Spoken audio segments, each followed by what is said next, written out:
Hello friends, मैं हूं संदीप राजभर और आज के इस वीडियो में हम लोग बात करने वाले हैं फंडिंग के बारे में कि भाई एक स्टार्टअप ओपन करना बहुत आसान चीज़ है। मतलब एक कंपनी ओपन करना क्या ही मुश्किल का काम है। 7 से 10 दिन के अंदर एक कंपनी इनकॉर्पोरेट हो जाती है। अब 7 से 10 दिन के अंदर मैंने एक मान लो एक कंपनी बना दी क्लाइंट की। अब वो उसका स्टार्टअप रजिस्ट्रेशन चाहिए, उसको जीएसटी चाहिए, उसको अलग अलग लाइसेंस चाहिए। वो सारा कुछ करते धरते उसको हफ्ता 10 दिन 15 दिन 1 महीने का टाइम या फिर शायद 2 महीने के अंदर सारा कुछ रेडी हो जाएगा। Now most important thing is कि अब उसको चाहिए फंडिंग। अब फंडिंग अलग अलग टाइप की होती है, सीड फंडिंग होती है, अलग अलग बहुत सारी फंडिंग है। फंडिंग की मैंने एक सेपरेट वीडियो बना के रखी है, वो आप आराम से प्लेलिस्ट में देख लो। अब मान लो मैं फंड लेने के लिए जब अप्रोच करूंगा इन्वेस्टर्स के पास, तो उस वक्त इन्वेस्टर क्या क्या चीज़ मेरे अंदर खोजेगा, हम लोग को वो समझना है।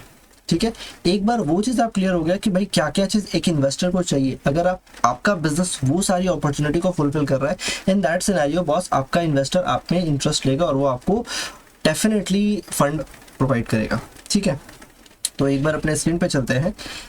सी ये जो भी चीज़ें हैं ये सारा का सारा चीज़ गवर्नमेंट का डेटा है, दैट इज startupindia.gov.in की साइट पे अगर आप आते हो वहाँ पे भी आपको ये सारा डेटा मिल जाएगा। मैं आपके साथ जस्ट शेयर करने वाला हूँ वो सारे पॉइंट्स को। ऑब्जेक्टिव एंड प्रॉब्लम सॉल्विंग, सबसे पहला क्वेश्चन, आपका जो स्टार्टअप है ये किस ऑब्जेक्टिव से है, आपका बिजनेस मॉडल क्या है, आप क्यों इस बिजनेस को रन कर रहे हो, एंड ये क्या प्रॉब्लम सॉल्व करे। अगर सोसाइटी की किसी प्रॉब्लम को सॉल्व करे तो उस प्रॉब्लम का नाम बताइए, वो किस टाइप का प्रॉब्लम है, क्या वो एक टाइम के बाद अपने आप रिजॉल्व हो जाता है या फिर वो सस्टेन कर रहा है मार्केट में। लाइक प्लास्टिक को आप रिसाइकिल कर रहे हो, पॉल्यूशन को आप हटा रहे हो, आप कोई अल्टरनेट सोर्स ऑफ एनर्जी का इस्तेमाल कर रहे हो। तो ये सभी चीज़ें हैं, एक एग्जांपल दिया। अगर आपका बिजनेस एक प्रॉब्लम सॉल्व कर रहा है एंड अगर आपका ऑब्जेक्टिव वैलिड है तो फिर आप इन्वेस्टर्स के पास अप्रोच कर पाओगे। Next is management team. अगर आप अपने इन्वेस्टर्स के पास पहुंचते हो और वहां जाके बोलते हो कि भाई मैं अपना बिजनेस खुद ही चलाता हूँ, सारा कुछ मैं ही करता हूँ, हर एक चीज़ मैं करता हूँ, इन्वेस्टर कभी आपके ऊपर रिलाई नहीं करेगा। स्टिल आप एलिजिबल हो, बट अगर आपके पास एक्सपर्ट टीम नहीं है, expert team in the sense आपके पास एक प्रॉपर अकाउंटिंग टीम होनी चाहिए, आपके पास लीगल टीम अगर नहीं है तो आप उसको आउटसोर्स भी कर सकते हो, आपके पास मार्केटिंग की टीम होनी चाहिए, आपके पास स्ट्रैटेजी के लिए। अगर ये सब चीज़ नहीं है, if you are yourself an एक आईआईएम हो या फिर आपका खुद का कुछ बहुत नॉलेज है, बहुत ज़्यादा किसी भी फील्ड में एक्सपर्टीज़ है, लाइक किसी इंडस्ट्री में आप ऑलरेडी 10 साल से काम किए हो, you have a great knowledge in this field, उसके बाद आप स्टार्टअप करो तो यस ये कंसिडर किया जाएगा कि भाई आपका नॉलेज सफिशिएंट है इस इंडस्ट्री को लीड करने के लिए, इस मार्केट में जगह बनाने के लिए। कोई ज़रूरी नहीं है कि बहुत बड़ा डिग्री हो, डिग्री बहुत ज़्यादा बिजनेस करने के लिए रिक्वायर्ड नहीं होती है।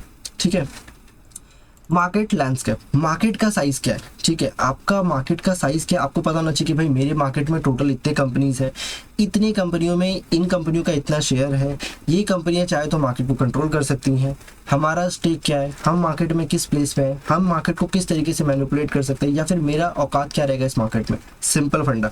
ठीक है, नाउ स्केलेबल एंड सस्टेनेबिलिटी।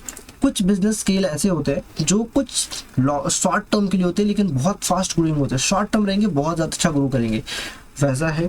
या फिर आपका लॉन्ग रन है, स्टार्टिंग में शायद खिस खिस के चल रहा हो बट लॉन्ग रन में बहुत अच्छा है। जैसे टेक्नोलॉजी से रिलेटेड भी जितना बिजनेस है ना, हर चीज़ सस्टेनेबल भी है एंड लॉन्ग रन का भी है कि भाई स्टार्टअप जो है वो एक लंबे समय के लिए होना चाहिए, क्योंकि स्टार्टिंग में कंपनियां ग्रोथ नहीं करती, स्टार्टिंग में आपको प्रॉफिट जनरेट करके नहीं देती है।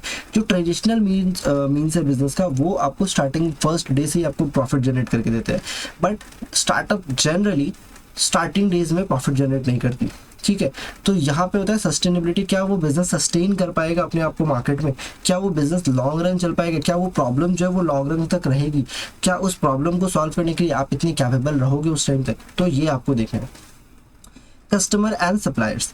अब आपका पॉइंट आता है कि भाई आपके कस्टमर्स के साथ आपका कनेक्शन कैसा है, क्या आप उनसे फीडबैक ले रहे हो कंटिन्यूअस बेसिस पे, क्या आपका कस्टमर्स आपको सारा अपडेट कर पा रहा है, क्या आप डायरेक्ट कनेक्ट हो पा रहे हो अपने कस्टमर से, और उस चीज़ के लिए आप मार्केट में क्या कर रहे हो, ये आपको बहुत इंपॉर्टेंटली देखना होगा। Next, competitive analysis.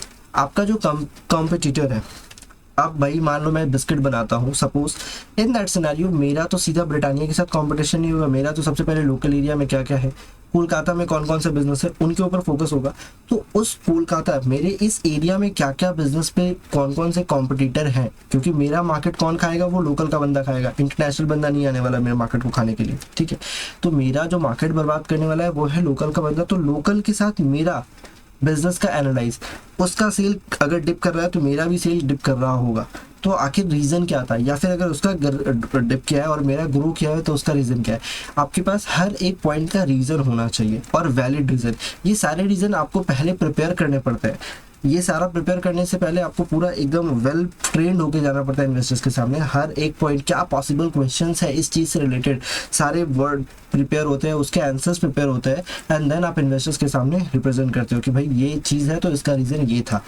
Otherwise investor कभी आपके अंदर इंटरेस्ट नहीं दिखाएगा, वो इन्वेस्ट करेगा नहीं। Sales and marketing most important. अगर एक बिजनेस को कोई चीज़ रन कर सकता है तो वह है उसका सेल एंड उसका मार्केटिंग। अगर बिजनेस में सेल नहीं है तो वो बिजनेस कितना ही बड़ा क्यों ना हो वो खत्म है, वो उसका मतलब जान होता है, दिल होता है सेल, ठीक है। तो सेल एंड मार्केटिंग कितना भी आपका, किस तरीके से आप मार्केट अट्रैक्ट कर, आपका मार्केट जो है वो किस तरीके से आ रहा है, क्या कस्टमर किसी और कस्टमर को लेके आ रहा है या आपके पास नए कस्टमर्स कितने आ रहे हैं, ये चीज़ की लेकर आपको हर एक पॉइंट को सोचना है। इस पर क्या क्वेश्चन सोच सकते हैं, you have to prepare all the things. Next, financial assessment. Next आपको डिटेल फिनेंशियल का असेसमेंट करना होगा। इन द सेंस अगर आप एक प्रोडक्ट बनाते हो तो उसका ब्रेक इवन पॉइंट क्या है। ब्रेक इवन पॉइंट मतलब अगर मान लो मैं ये एक पेन बनाता हूँ तो इस पेन को मेरे को बनाने में क्या कॉस्ट आता है। इस पेन को बनाने में मेरे को अगर 5 रुपये का कॉस्ट आ रहा है तो, और इसको मैं अगर 5 पे सेल कर दे रहा हूँ, इसका मतलब है ये ब्रेक इवन पॉइंट पे सेल हो रहा है। No profit no loss. इस चीज़ की अगर मैं नीचे चला गया, इस 5 रुपये अपने ब्रेक इवन से अगर नीचे चला गया तो मेरा धंधा बंद है। मैं उस बिजनेस से रेवेन्यू भी नहीं जनरेट करा, मैं कुछ नहीं करा। अगर मैं ब्रेक इवन पे हूँ मतलब मेरा बिजनेस नील पे चल रहा है, एकदम बीच में चल रहा है, ठीक है। अगर मैं उसमें 1 रुपया भी अर्न कर रहा हूँ तो मेरा बिजनेस प्रॉफिट में जा रहा है। ब्रेक इवन के नीचे जाने का मतलब है आप डेडलाइन टच करो, आप बिजनेस को डाउन करना स्टार्ट करते रहो। ब्रेक इवन के नीचे नॉर्मली तभी जाया जाता है जब आप बिजनेस में कॉम्पिटिटर को हटा सकते हो, मार्केट से उसको रिमूव कर सकते हो। अगर आपके पास ऐसा अपॉर्चुनिटी है कि वो ज़्यादा देर मार्केट में सस्टेन नहीं कर पाएगा, अगर आप 1 वीक भी या फिर 1 महीने भी अपना प्रॉफिट को कम करते हो, लॉन्ग टर्म बेनिफिट अगर आप उठा सकते हो तो आप ब्रेक इवन के नीचे जा सकते हैं, अदरवाइज ब्रेक इवन के नीचे नहीं जा सकते हैं। नेक्स्ट आपका बहुत सारा फाइनेंशियल्स का फंडा है, जो चीज़ मैं एक सेपरेट वीडियो में बताया हूँ, वो आपको ऑलरेडी प्लेलिस्ट में मिल जाएगा। फाइनेंशियल असेसमेंट के अंदर बहुत सारे पॉइंट्स हैं, वो मैं वहाँ पे आपको समझा चुका हूँ। Next and most important is कि भाई एग्जिट का अपॉर्चुनिटी। अगर मैं एक इन्वेस्टर हूँ, मैं आज आपके कंपनी में फंड लगाता हूँ, पैसे लगाता हूँ, तो मेरे को एग्जिट कैसे मिलेगा। क्या मेरे को ये एग्जिट आज से 5 साल बाद मिलेगी या फिर कभी एग्जिट मिलेगी नहीं। अगर आप मेरे को कभी एग्जिट नहीं दोगे तो मैं आपके बिजनेस में कभी पैसा नहीं लगाऊंगा, ठीक है। सो एग्जिट अपॉर्चुनिटी हमेशा होनी चाहिए। शायद आप उस पैसे को लॉक इन में डाल सकते हो या फिर उसको प्लेज करना अलाउ कर सकते हो या फिर जो भी अलग अलग फंडा अलाउ कर सकते हो, बट बॉस एग्जिट अपॉर्चुनिटी के बारे में आपको उसको अच्छे से बताना पड़ेगा कि भाई हम आपको एग्जिट कैसे देंगे। एग्जिट देने का मतलब मैं थोड़ा सा यहाँ पे डिटेल कर देता हूँ एग्जिट अपॉर्चुनिटी को। अगर मैं एक इन्वेस्टर हूँ, आपकी कंपनी में आता हूँ, बोलता हूँ कि भाई मेरे को एग्जिट कैसे दोगे तुम। अगर मैं ये, मेरे पास आपके बिजनेस का 5% कंट्रोल था, मैं ये 5% कंट्रोल अगर आपके एनिमी, सपोज आप एक बिस्किट बनाते हो, कंपनी ए हो, आपका एनिमी है कंपनी बी, वो भी बिस्किट बनाता है, अगर मैं ये जो शेयर्स है, अगर मैं अपने होल्डिंग को 5% उस एनिमी को दे दूंगा तो क्या होगा, आपके कंपनी के ऊपर उसका कंट्रोल आ जाएगा ना, राइट। तो इस चीज़ को नहीं किया जा सके, ये चीज़ रुक सके, इसलिए आपको बोलना होगा भाई, ऑफर में देना होगा कि भाई मेरे को जो शेयर्स बेचने होंगे पहला मैं ऑफर आपको दूंगा। अगर आप डिनाई करते हो तो मैं थर्ड पार्टी को दे सकता हूँ, subject to approval of your, ऐसा आप कंडीशन डाल सकते हो। तो ऐसा जो भी एक फंडा होता है प्रॉपर प्रिपेयर करना पड़ता है, that is an exit opportunity. ये सारी चीज़ अगर आप फिट कर पाते हो कि भाई ये सारा चीज़ के बारे में आप आराम से बैठ के सोच सकते हो, ये सारी चीज़ को आप क्लिक कर पा रहे हो कि ये चीज़ हम कैसे कर सकते हैं, तो आप एक इन्वेस्टर से इन्वेस्टमेंट लेने के लिए रेडी है। एंड मेक श्योर इन्वेस्टर्स जब भी आपको फोकस करता है, अपना टर्नओवर बढ़ाइए, अपना रेवेन्यू बढ़ाइए, अपने बिजनेस में इंक्रीज करिए।